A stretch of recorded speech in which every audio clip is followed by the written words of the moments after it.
Well, hello everyone, and welcome back to my channel again. I'm TTS, back with more retro video game goodness just for you. So, in the last couple of videos, we covered the arcade Pac-Man right there in the back, and then we played Mrs. Pac-Man in a later video. We talked a little bit about their inner workings. We issued a couple of challenges. If you haven't watched those, and if you like stuff like that, please press like and subscribe. It helps the channel grow. And as for me, I should be moving on with my subject of this video, which is nothing else other than Pac-Man on home systems. And what's the better place to start talking about ports of Pac-Man, variations of Pac-Man, bootlegs, copycats, whatever you may want to call it. We have everything in this video other than the Atari 2600. A video game console that really needs no introduction. It's one of my favorite retro video game consoles. It's the very first one I actually played with as a kid. And of course, it's the very first console that had a legit Pac-Man port. And I'm holding it right now, right here in my hands. As you can see, it's kind of weathered, like the sticker over there. But it's Pac-Man, and Atari got the rights for a Pac-Man port in 1981. Of course, Pac-Man was a huge hit when it came out in 1979. It was originally called pacman in Japan with a U, but just to avoid vulgar namings of the Pac-Man character, they changed the U to an A, which, I don't know, yeah. It doesn't change much to me. As a Greek guy, I'll tell you this. But anyways, we got Pac-Man on the Atari 2600. But this particular port is a subject of controversy after all these years, after all these decades. In fact, some people go as far as to state that these two were the actual culprits of what we call today the video game crash. What is the video game crash? That's a subject that I feel like too small to talk about. Again, that's a subject for a totally different video. So, essentially what happened is like the industry crumbled from within. Nobody bought video games, or the toy stores had their shelves full of these things and no one was buying them. Apparently something like that was happening, so that eventually led to lots of losses for the companies, mainly Atari. So Atari got the rights for this port in 1981, and they placed head of the development of the game from the for the programming a guy named Todd Fry that needs tons of respect from today's people, because whoever calls that game bad should at least first know this, that this guy, Todd Fry, not to be confused with Don Fry, the martial artist that actually played a part in a very favorite movie of mine, Godzilla Final Wars, not to be confused with this guy, also a pretty amazing dude. Todd Fry had 6 months to work on his own to develop this game.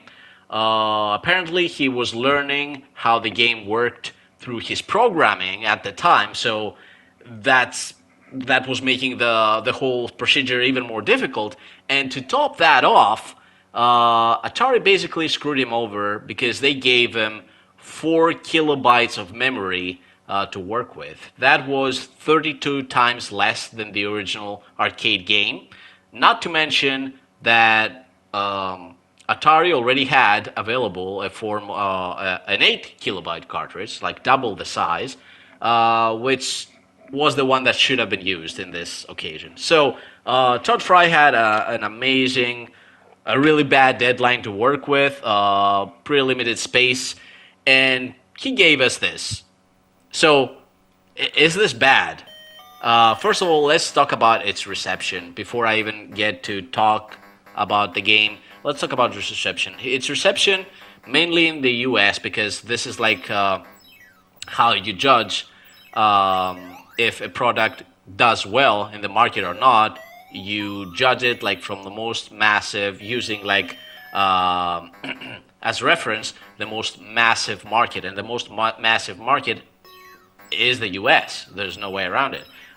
So there is it was not so nicely received over there, but it wasn't that it didn't actually sell, because that's the awkward part. That's the strange thing about this thing is like Pac-Man on the Atari 2600 is actually the best selling title on the system, selling more than 8 million copies. But thing is that Atari was so confident this thing was gonna sell so good that they made 12 million copies. So that pretty much meant that 4 million copies stayed back there stacked on the shelves of toy stores, and that was detrimental to say the least. So it was poorly received. Mainly, it was critiqued about the way it looked, because people thought it would be like a 100%. I think there would be like a one. They felt like this. They were expecting this to be like a one-on-one the arcade, which was not going to happen, no matter how you try to force that. And of course, at the time, the industry was kind of flooded with mediocrity titles, so the expectation was high. The customers were kind of getting more alienated. So when that hit the scene, there were people that got even more doubts as to if they should keep buying Atari products. But this game sold very well. It's like I said, the best-selling Atari game, Atari 2600 game, and it didn't work that well for the reasons I explained. Like the deadline was bad. Like Todd Fry tried his best, obviously. And let's talk a little bit about the game, and I'll tell you about how I feel about this game, because it's also very important. And just let me know down in the comment section if you agree with me or not. So playing this game, it's apparent that it doesn't look like the arcade, okay? It's apparent. So, they don't use black background, which is something I don't really understand. I don't really get. I don't think that's something the Atari 2600 was not capable of doing. And then you have the ghosts that flicker and don't have their unique colors. That's the first one. The AI, the way they move is kind of random. It looks as if they're just moving around. Sometimes it doesn't even feel like they're hunting you or whatever. And the hit detection is kind of bad. I mean, they can feel as if they're a mile away, but they still catch you and get you. Other than that, it still works exactly like Pac-Man. The most strange thing I found about the game is that Pac-Man actually moves his head only left and right, and when he eats the ghosts, he's constantly looking towards the right side, which I always jokingly say that he's doing that because he has to burp. So you have that one. Then for some reason, the warp holes are not on the sides of the screen. They're up and down for some reason, which is something I don't really get. But other than that, was it really bad? No. For what the Atari was capable of, and after all these years playing this game time and time again, it's not half bad. Like for the very first attempt of bringing Atari at home, I think it was actually good. And let me tell you something, how I felt about this game as a kid. As a kid, whoever had this in my close circle of friends or known people, known other kids, he was the man. I mean, come on, you had the luxury of playing Pac-Man right there in the comfort of your living room, in front of your very own CRT TV without having to pay anything. Well, you didn't have to pay anything. Your parents had to pay the bill eventually, like the electrical bill, but that's something you didn't really care about, right? So, as kids, I think me and my friends never really hated this game. We actually loved it. So let me know down in the comment section, if we did love this as a kid, then why did people receive it that poorly? In my mind, I think it's kind of a thing like Europe and the rest of the world versus US. I think in the US, the market was more flooded with titles that kind of tired the customers down, and eventually when this game came out, it felt as if it was nothing new, but But I think we didn't have the same issue here in Europe. That might just be me, might just be my experience from my little world, my little bubble of my friends, my family, because we generally consider this to be more than okay, Pac-Man game. But hearing all these negative stuff, not by people that actually talk with today, but in general, you hear stuff, you see stuff through documentaries, the internet and stuff. My general idea is that U.S. Received that much more poorly than the rest of the world. So Pac-Man is more than forgivable for me. We have to give respect to Todd Fry for uh, you know we can't judge a guy that basically whatever he had to work with, it was too little. Like the deadline was strict, the space on the cartridge was small. Obviously, the tools he had to work with were nothing like the tools indie developers or newer developers have today. Sometimes I think, I'm thinking, yeah, like we clap our hands to people, and it's the right thing to do. That give us games like Mortal Kombat 2 Unlimited, Mortal Kombat Arcade Edition. But we never actually sit down and think that those things, for developers back in the day, with the tools they had and with the deadlines they had, they were practically impossible to pull off.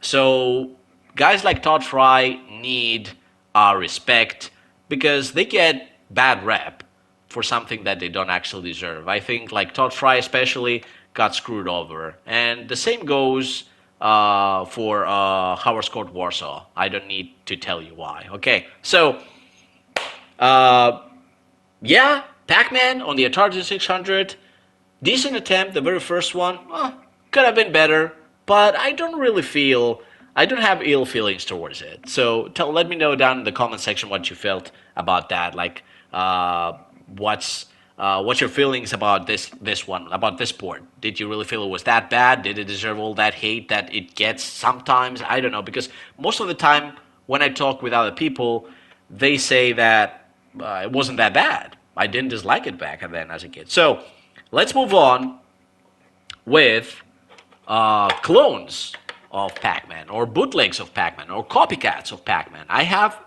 a cartridge there in my hands that on the back it says Mattel. And this particular cartridge, or at least one that has this particular shape, I'm pretty sure that it was in the hands of James Rolfe at one point. And he said something vulgar. I wanted to say it, but I won't. So you can see like the shape. It looks like a spaceship, like whatever. Like, look at that. Amazing. Uh, the game's name is Lock and Chase, and it's actually a Pac-Man clone. The only difference that I can think of when playing this game, there's obviously, first of all, black background. Whoever thought of that, props to you, dude. You have this small green guy collecting these dots, and you have this big blue security guys going after you, or cops, I don't know what they are. Of course, the warp holes, your equivalent of warp holes is right, left and right on this one. So they got that part right as well. Black background, again, props. But there are no power pellets. You just move around and try to make the best out of it, trying to avoid these guys. Which for the most part they feel you can avoid. You can kind of get how they're moving if you watch them closely enough. But other than that, it's simple, it's effective. It can be very addictive because the pacing is quite good. Sometimes it feels faster when you go upwards or downwards for some reason, other than left or right. But other than that, there's not really much else to say. This is a good one. I play it from time to time. So Lock and Chase for the Atari 2600. And then we have from CBS Electronics, from Bally Midway, and I talked about this game before, Wizard of War. Now, this one might not be a 100% replication of what we know as Pac-Man, but it kind of works like a reverse Pac-Man. There's a maze, you're a guy with a gun, there's that noise, that It's kind of like a heartbeat, kind of like I don't know how to describe it. It's very atmospheric though, and like kind of like breathing. And you're this guy with a weapon inside the dark maze, and there's monsters in the maze. The maze even changes from time to time in certain parts, so you got even more challenge there. And uh, depending on what level you're playing in, the monsters flicker or just go invisible. So they can jump you anytime, they can shoot you from behind, they can get behind you. But the thing is, you can shoot them back. There's no cats, there's no power pellets or something like that. For the most part, just to figure out where they are when they go invisible, you have this radar at the bottom of the screen, and you can get a general idea on where they are. You can't exactly know where they are. You can see the dot, but you can't figure out like exactly where they are on the map. But you get a general idea where they are on the map. So you're using this as your radar, and this reminds me a lot of a scene in Alien, and maybe they try to replicate that because it's those things are monsters. They look kind of like in the shape of an alien or something like that. Um, yeah, it feels like that a little bit. Like Dallas going in with his radar, moving around and trying to find the alien and kill it with his flamethrower. It feels kind of like that, actually. So we're talking about Pac-Man and Alien at the same time in a game that's called Wizard of War and probably has nothing to do with either of those. But I thought maybe I should talk a little bit about this one because it had me more than a few times hooked. And actually it's a really really good game. I think you should try it. Like if you haven't before, if you're into Atari games. So after that, of course, the story doesn't end there because we had a not so well received game in the name of Pac-Man, and then we have the mother of all ports, or at least, as far as Atari 2600 goes, this one is the best. We have Mrs. Pac-Man on the Atari 2600. And let me tell you what, this game rocks. Your ghosts have their unique colors. Um they move around really swiftly. You move around really smoothly. You get your dashes. You have your power pellets. You can distinguish the fruit. You can see the cherry, the strawberry, the banana, the pear.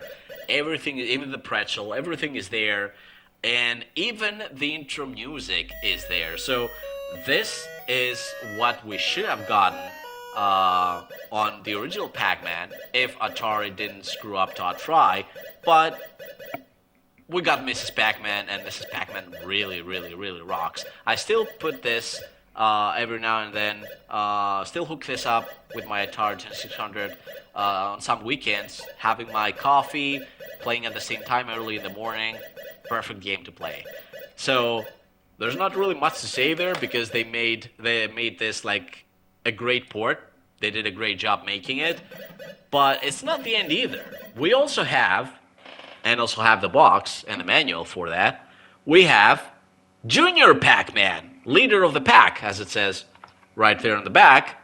And this, my friends, is Pac-Man on steroids. Like an average playthrough, if you haven't played this one before, is like 30 seconds or something. Like the ghosts just flock at you on a torpedo speed. It's very intense, very hard, super engaging, but it has one lethal flaw, and that's why I think Mrs. Pac-Man is still better.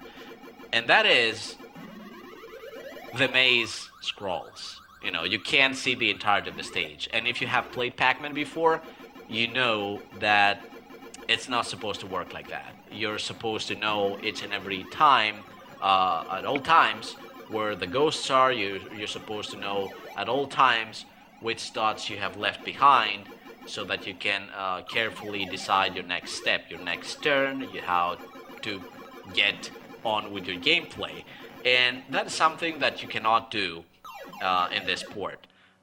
Junior Pac-Man is an amazing game though, so if you like Pac-Man, if you like it really, really intense games, I suggest you try that as well. So we got the mediocre. I don't really think it's bad either. We got the really good ones. We got the bootlegs one and the copycats. We also got like some really intense shit over here.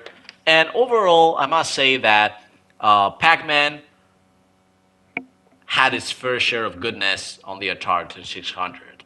Of course, later on, I don't remember which year it was, we got another port for Pac-Man that works a lot better than the original one. We might want to play this one. Let me know down in the comment section if you want to hear about this one, if you want to see me play this one, because I think I have it somewhere. Like, of course, we have to emulate it because there's no actual copy of that. Um, that was Pac-Man and its cohorts on the Atari 2600. So let me know down in the comment section, have you played any of these? What did you think about the original Pac-Man? As for me, I'll see you next time with who knows what. Of course, I'll keep sharpening my skills as a sharpshooter in Sunset Riders. But until next time, see you guys. Keep gaming. Have a good one. And don't forget to subscribe.